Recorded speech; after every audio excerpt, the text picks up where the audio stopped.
Rodincolo, bonjour. Bonjour Mathias. Vous êtes analyste senior à l'Institut Friedland et nous allons parler aujourd'hui du rachat des startups françaises qui explosent depuis 5 ans. Tout à fait. L'étude de Barreau et de ses collègues en 2011 démontre qu'en général, des jeunes entreprises à 5 ans sont rachetées dans une proportion de 2%. Pour les jeunes entreprises innovantes, qui est un label créé au début des années 2000, la proportion est de 20%, donc 10 fois plus. Vous voyez bien entendu que cela a une conséquence. En 2016, on note en particulier un nombre de transactions autour des rachats pour les startups d'un montant de 1,1 milliard de dollars, ce qui est quand même extraordinaire. Et alors pourquoi les startups françaises suscitent tant les convoitises ?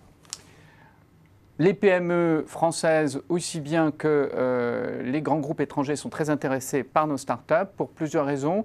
Parce qu'elles sont robustes et solides, qu'elles présentent beaucoup d'innovations, et puis parce que derrière cela, il y a un écosystème qui est sain et encourageant. D'un côté, beaucoup d'incubateurs et de formations qui soutiennent la vitalité de ces entreprises. Nous avons multiplié par 6 le parc des incubateurs entre 2000 et 2017, et nous avons vu apparaître aussi des accélérateurs, ce qui est source aussi de soutien du développement des startups.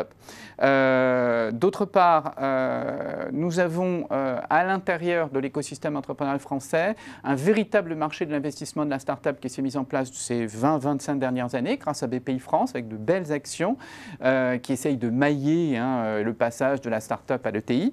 Nous avons aussi une loi qui est passée en 2016 après plusieurs retouches et qui permet aux grands groupes d'investir dans les entreprises, de déployer davantage d'investissements dans les jeunes entreprises, en particulier les startups. Et de ces participations, on peut avoir des conséquences qui sont des rachats bien menés.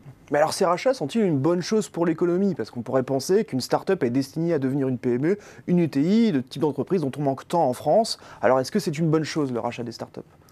Certes, peut-être que nous perdons des ETI à voir d'une façon ou d'une autre, ça c'est un point. Mais de l'autre côté, c'est ce qu'on peut dire, c'est que la vente de ces startups n'est pas non plus extraordinaire. Ça reste quand même des tailles et des sommes qui restent décentes.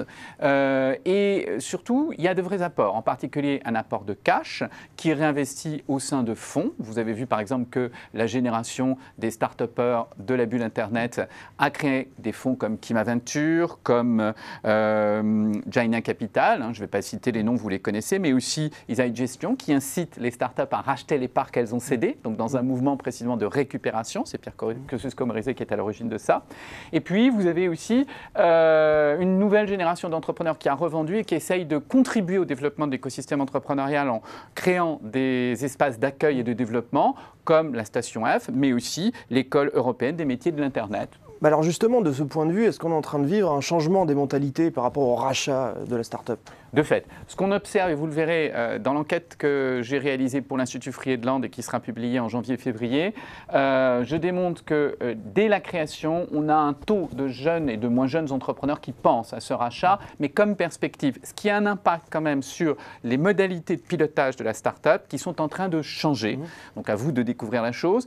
Toutefois, ce que je pourrais noter en conclusion, c'est que les parties prenantes de l'écosystème entrepreneurial doivent prendre en compte ces changements dans le pilotage et ce nouvel horizon pour les créateurs de start-up. Eh bien, un grand merci Renaud Rodincolo pour cet éclairage sur les rachats des start-up françaises. Merci à vous. Merci beaucoup.